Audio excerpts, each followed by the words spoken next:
Hey folks, we are back with video number 3 on how we're going to get this monitor to show scripture and lyrics, and maybe we can combine that with getting the audio set up as well too on our system. So let's go.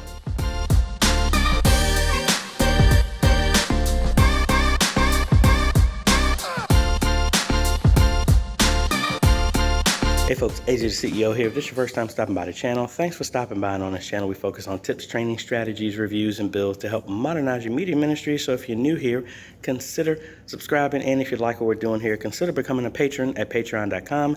Link is in the description. So this is the third video of a series of videos where we're transforming my chapel here at my church that actually had nothing but a sound system except for a sound system that we installed and upgraded. You see the speakers on the wall that we did last year. And this is meant to be an example to show what you can do to turn any building, any building that you're using for your sanctuary church and outfit it so that it could be able to live stream. So I want to run through here on the graphic on the screen how much money we've spent so far, and it hasn't been that much. We haven't even hit $1,000 yet.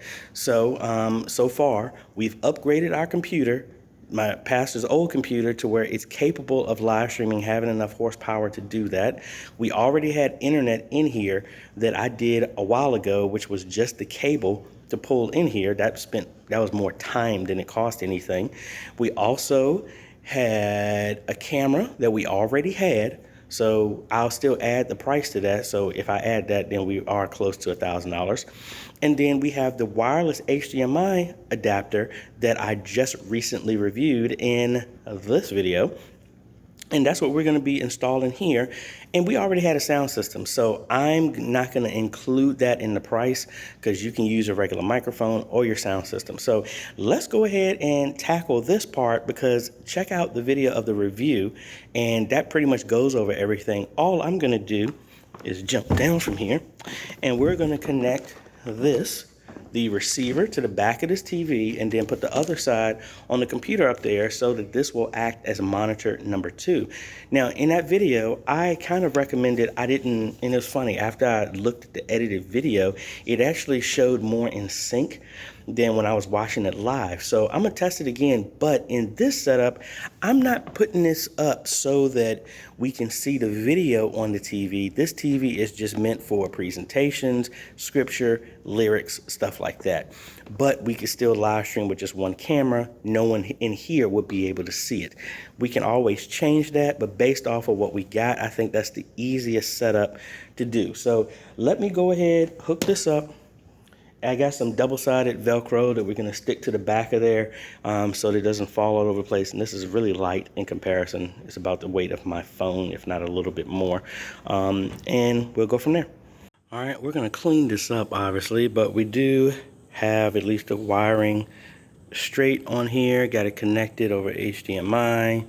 And I don't think I wound this like this, but I need to move that out of the way. That's for extra if people were connecting a laptop here. But anyway, we got this up. We got it powered on. And let's go ahead now install the other one up there. So they said this is rated for 330 feet. I mean, this is maybe 75 feet. But we'll see how this goes. All right, we got it plugged into the HDMI on the system here, and normally it's going to be right here, but I forgot a longer HDMI cable. I have a short one, and that's as far as it can go. But let's see what it can do. So let's go ahead and log in here.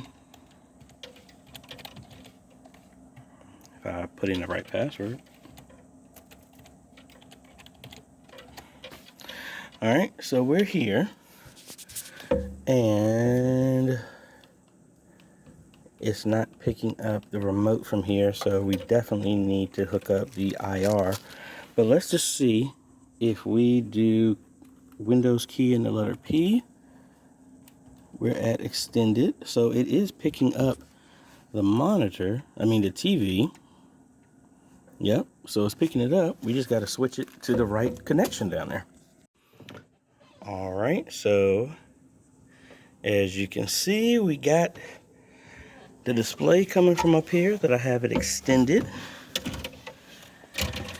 Now let's go ahead and open up Worship Extreme and let's see what we get with this. And I don't have it on here. All right, let me install it. All right, so we finally got Worship Extreme installed. Let's go ahead and set our display. And let's change the settings because it's detecting the wrong size. Screen configuration. We're going to be, I mean, I could go to 4K, but, well, actually, no, I can't go to 4K because that's not what's being projected. And I don't know why this is detecting the wrong size.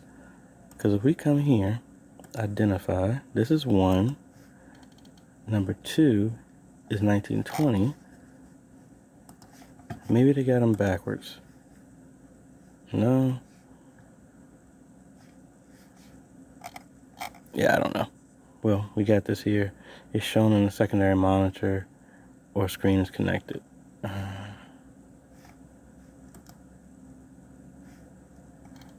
So I don't know why this is coming out the wrong size, but oh well, we'll address that later. So we're going to have our scripture on here, and the Bible is not installed.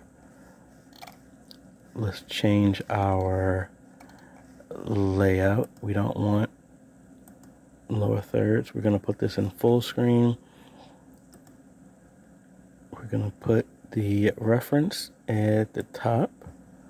We're going to hide the translation.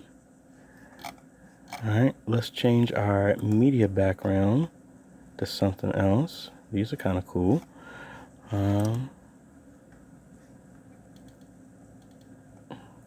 Let's pick something simple. Let's download this one here. Set that as our background. Let's launch. And my fonts are off. All right, as you can see, everything is here. Let's go to the next. And there we go. Very responsive. Like I said, this is just for text. So let me go ahead, and I don't know what, oh, there's camera. Let's go ahead and hook that up, and let's see what that looks. I got to do this in reverse if I do that. No, I don't. I'm just going to hook the camera up to this, and that'll be cool. But the cable is down there. Oh, well. All right, let's go ahead and hook that up and see what that looks like. All right, so my plan failed because the adapter for this camera died. And I have no way to power up the camera right now. I do have a similar camera on the other side of in the sanctuary that I can move here. And maybe it's time for me to go ahead and see if I can get another V770 and hook that up here. So, decisions. But the good thing is, everything works here. We're seeing the signal right now because I disconnected everything.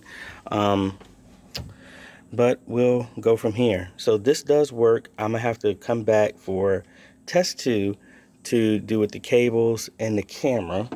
And I need to figure out what I'm gonna do with either another camera or something else. So the audio portion of this I'm gonna have to do later, but at least from a test of being in here, everything works great. Showing images, so when we start get back in here, because we normally have Bible studies in here, and when we were still meeting, and then we also have church meetings in here. So the fact that now we can at least present, and if anybody was here, they can see something that's on the TV. That's really cool. And that also opens up the door to where if we ever mounted TVs here, that adapter works. What I would do is if we ever mounted TVs in here, I would just run that one adapter, maybe mount it up here somewhere, and then run a splitter off of that and split to 2 TVs so I don't have multiple adapters. Because this works great at this distance. So let me figure out what I'm going to do about this camera situation, and we will be back to test what it looks like with the camera down there, and then maybe add the audio and test that out, and then technically we're only another step away from having the camera over here hooked up. We already got the adapter that's right there, the capture device, and we're literally only maybe about one video away from turning this into everything we need for being able to live stream. So let me figure out this camera stuff. So if you like this type of content, I appreciate a like, consider subscribing, and hit that bell. That way you get notified when we come out with other videos to help modernize your media ministry. And I'd like to thank the patrons who made this video possible. Their names are on the screen right now or right over there. And you can become a patron too for as little as $1 a month, where you help us train media ministries all over the world. This is AJ, folks. We will see you on the next video. Later.